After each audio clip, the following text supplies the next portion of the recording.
नमस्कार दोस्तों, stock market studies में फिर से एक बार आपको बहुत-बहुत स्वागत है। तो आज मैं फिर से आपके सामने कुछ इंपॉर्टेंट कंपनी का अपडेट शेयर करने वाला हूँ।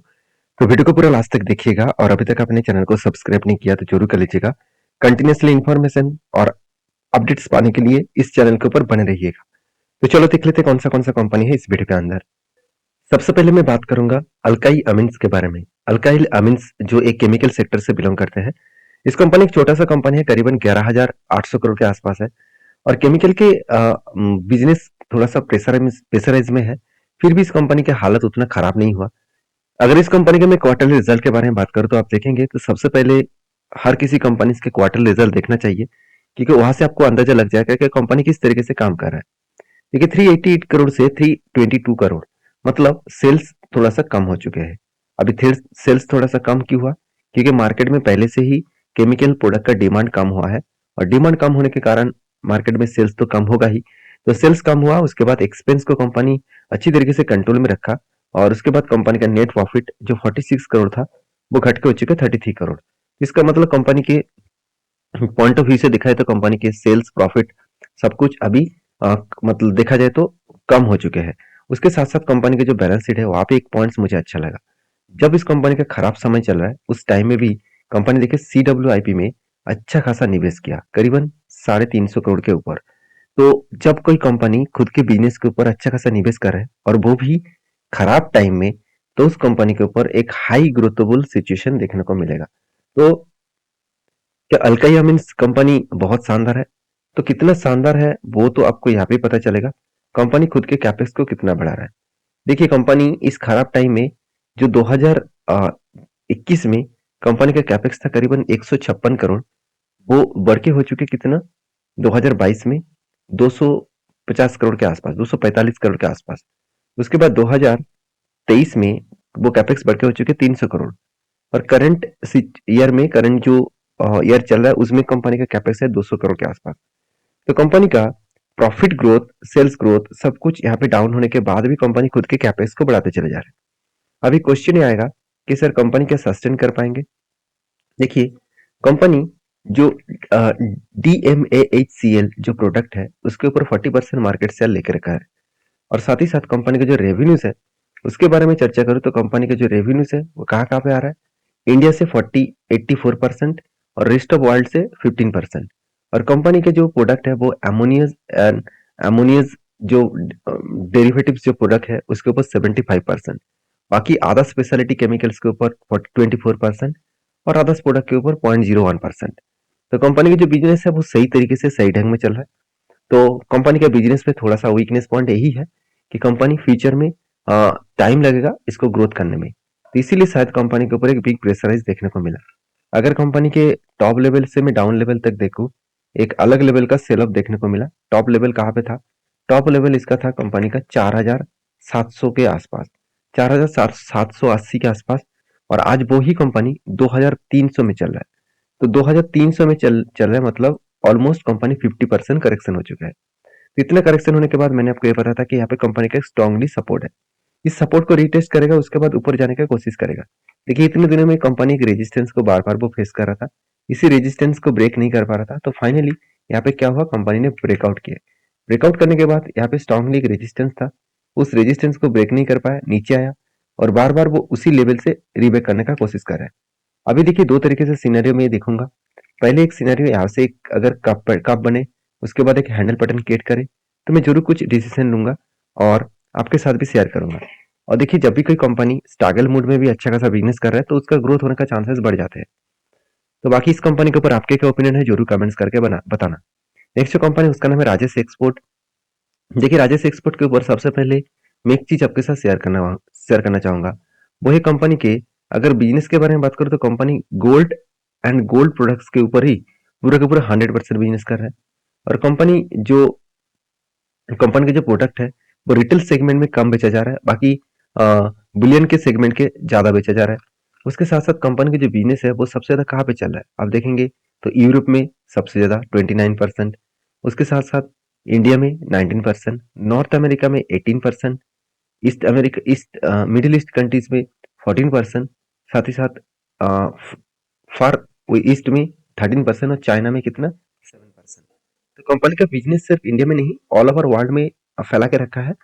तो सबसे ज्यादा यूरोप में कंपनी प्रोडक्ट को बेच रहा है, करीबन 29%। Highest product company Europe countries को ही बेच रहा है।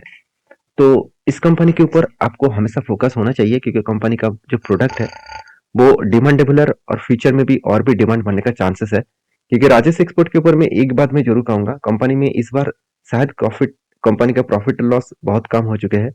अभी नेक्स्ट क्वार्टर में भी इस तरीके से कुछ सिचुएशन देखने को मिला है कि क्वार्टर में रिजल्ट खराब आने का चांसेस है। तो रिजल्ट कब आएगा उसके बारे में चर्चा कर दूं। पहले कंपनी का रिजल्ट आएगा 12 तारीख को, मतलब फरवरी के 12 तारीख को। और जिस तरीके से यहाँ पे पैटर्न स्केड हो रहा है, मेरे हिसाब से इस लेवल को वो होल्ड कर रहा है। उसके बाद अगर डाउन साइड में जाए तो एक बड़ा सा फॉल देखने को मिल सकता है। और अगर डाउन साइड में गए और इस रेंज को नीचे ब्रेकआउट करे, देखिए यहाँ पे ब्रेकआउट करने के बाद ही फॉल दिखेगा। अगर फॉल हुआ तो एटलीस्ट 240 से लेकर 225, ये जो रेंज है, इस रेंज तक आने का वो कोशिश करेंगे, क्योंकि यही लेवल को टच करने का वो कोशिश करेंगे। तो बाकी इस कंपनी के ऊपर आपके क्या ओपिनियन है जरूर कमेंट्स करना, क्योंकि लगातार इस कंपनी के ऊपर बिग फॉल देखने को मिला, क्योंकि कंपनी का सिचुएशन अभी ठीक नहीं है, तो इसलिए करेक्शन देखने को भी मिला है। तो बाकी इस कंपनी के ऊपर आपके क्या ओपिनियन है जरूर कमेंट्स करके बताना। नेक्स्ट जो कंपनी है उसका नाम है IRCTC। देखिए IRCTC का तो चार चांद लग गए, क्योंकि गवर्नमेंट ने बता दिया कि जो पुराना ट्रेन है उसको मॉडिफिकेशन किया जाएगा और मतलब 10,000 से भी ज्यादा नया ट्रेन, सॉरी 3,000 से भी ज्यादा नया ट्रेन लॉन्च होने वाला है। तो उसके हिसाब से देखा है तो IRCTC का तो बहुत ज्यादा फायदा होगा, क्योंकि इसका जो टिकट का बिजनेस है ऑनलाइन, उसके साथ साथ कैटरिंग का बिजनेस है, उसके साथ साथ रेल नियर का बिजनेस है। तो ये सारे प्रोडक्ट्स कंपनी को हाई ग्रोथेबल प्रॉफिट देंगे। तो हमेशा मैं आपको बोल के आया हूँ कि जब भी कोई कंपनी के ऊपर आप काम करने के लिए चाहेंगे, उसके पहले कंपनी का परफॉर्मेंस देखना बहुत जरूरी है। तो कंपनी का परफॉर्मेंस किस तरीके से है उसका एक अंदाजा मैं आपको यहाँ पे देने वाला हूँ। तो आप ध्यान से देखिएगा, कंपनी का जो ROE है यानी ROC है, दोनों ही आपको 30 to 40% के ऊपर देखने को मिलेगा। इसका मतलब बेस्ट तरीके से आपको परफॉर्मेंस देखने को मिल जाएगा। उसी हिसाब से कंपनी का डेप्थ जो है वो एकदम ना के बराबर है। और नेट प्रॉफिट मार्जिन वो लास्ट ईयर में 28% और 3 साल में कितना 29% और 5 साल में कितना 25% के आसपास देखने को मिलेगा। अभी देखिए इस कंपनी के ऊपर एक चीज मैं बता दूं, कंपनी के ऊपर हमेशा एक चीजों को ध्यान रखना होगा कि कंपनी के जो बिजनेस है वो किस तरीके से वो कंपनी ग्रोथ कर रहे हैं। अभी देखिए कंपनी का जो ड्रिंकिंग वाटर डिस्ट्रीब्यूशन है उसके ऊपर कंपनी का 45% मार्केट शेयर है। ड्रिंकिंग वाटर डिस्ट्रीब्यूशन मतलब इस कंपनी का प्रोडक्ट कौन सा है, रेल नियर। तो रेल नियर इसका जो वाटर का बॉटल है, वाटर का जो डिस्ट्रीब्यूशन नेटवर्क है, उसको 45% मार्केट से लेकर रखा है। क्योंकि टोटली रेलवे में अगर आप किसी भी वाटर बॉटल ऑर्डर करते हैं तो आपको रेल नियर का ही बॉटल्स मिल जाएगा। तो कंपनी इसीलिए बिजनेस को किस तरीके से फैला कर रखा आप देख सकते हैं। टूरिज्म एंड ट्रेन्स के ऊपर 62%, साथ ही साथ इनकम फ्रॉम सीट जो ट्रेडेड है उसके ऊपर सॉरी जो स्टेट ट्रिथ है उसके ऊपर 27%। बाकी देखिए कंपनी की महाराजा एक्सप्रेस है उसके ऊपर 9.78% के आसपास रेवेन्यू जनरेट हो रहा है। तो कंपनी के कैटरिंग बिजनेस में 43% और कंपनी के इंटरनेट जो टिकट बेचने वाला प्रोडक्ट है उसके ऊपर 32% और रेल नियर टूरिज्म के ऊपर 9% और रेल नियर के ऊपर 7.8% और बाकी स्टेट ट्रिथ के ऊपर 6.49%। तो कंपनी का बिजनेस सही तरीके से कंपनी डाइवर्सिफाइड करके रखे हैं, तो अलग लेवल का एक ग्रोथ होने का चांसेस देखने को मिल जाएगा। और सबसे बड़ी बात है इस कंपनी का जो पेयर कंपनी है, तो कंपनी का जो पेयर कंपनी है सॉफ्टवेयर सर्विसेज, साथ ही साथ F&B और उसके साथ tourism and hospitality, water and साथ ही साथ मार्केट प्लेस। मैं सिर्फ वाटर के ऊपर दिखा दूं तो वरुण बेवरेजेस लिमिटेड जिसका कंपटीटर है, और साथ ही साथ और भी कुछ कंपटीटर्स है आप यहाँ पे देख सकते हैं। तो सबसे बड़ा कंपटीटर है वरुण बेवरेजेस लिमिटेड, जिसका वाटर का मतलब जो बॉटल्स वो बेचते हैं उसका नाम है एक्वाफिना, जो एक हाई मतलब सेलिंग प्रोडक्ट है इसका। तो मेरे हिसाब से इस कंपनी के ऊपर फोकस होना चाहिए, क्योंकि कंपनी के ऊपर एक टेड भी बना है जो टेड में खुद ले चुका हूँ, वो है शोल्डर कम हेड कम शोल्डर बना। और फाइनली यहाँ पे क्या हुआ, ब्रेकआउट हुआ, ब्रेकआउट कंफर्मेशन भी हो गया। उसके बाद देखिए यहाँ पे रिटेस्ट किया और यहाँ पे देखिए सपोर्ट के लेवल में एक हैमर जैसे कैंडल पैटर्न क्रिएट किया। उसके बाद देखिए धीरे धीरे करके वो ऊपर जाने की कोशिश कर रहे हैं और मेरे हिसाब से 1275 के आसपास इस लेवल तक टारगेट बनने का चांसेस है। 1275 तक अगर लेवल बने, टारगेट बने, तो एक अलग लेवल का टारगेट बनने का चांसेस देखने को मिल सकते हैं। बाकी इस कंपनी के जो लेवल है, इस लेवल में इसका जो टारगेट है वो करीबन 40% के आसपास टारगेट बनने का चांसेस है। तो ये लेवल प्रीवियस जो स्विंग हाई है, इसका लाइफ टाइम जो हाई है, उसी लेवल को टच करने के लिए कोशिश करेंगे। तो मेरे हिसाब से एक बहुत बेहतरीन एंट्री मिला है, तो मैं जरूर इसको कंटिन्यू करूंगा। बाकी आपके क्या ओपिनियन है जरूर मुझे कमेंट्स करके बताना। तो नेक्स्ट जो कंपनी है उसके बारे में चर्चा करूँ, उसका नाम है DRC systems India limited.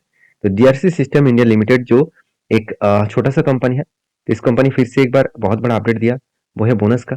Company 2:1 मतलब हर एक के बदले 2 शेयर आपको बोनस के हिसाब से देने वाला है। तो वीडियो में अगर जानकारी अच्छा मिले तो प्लीज लाइक करना, दोस्तों के साथ भी शेयर करना और चैनल को भी सब्सक्राइब करना। मिलते हैं नेक्स्ट वीडियो में, तब तक के लिए धन्यवाद।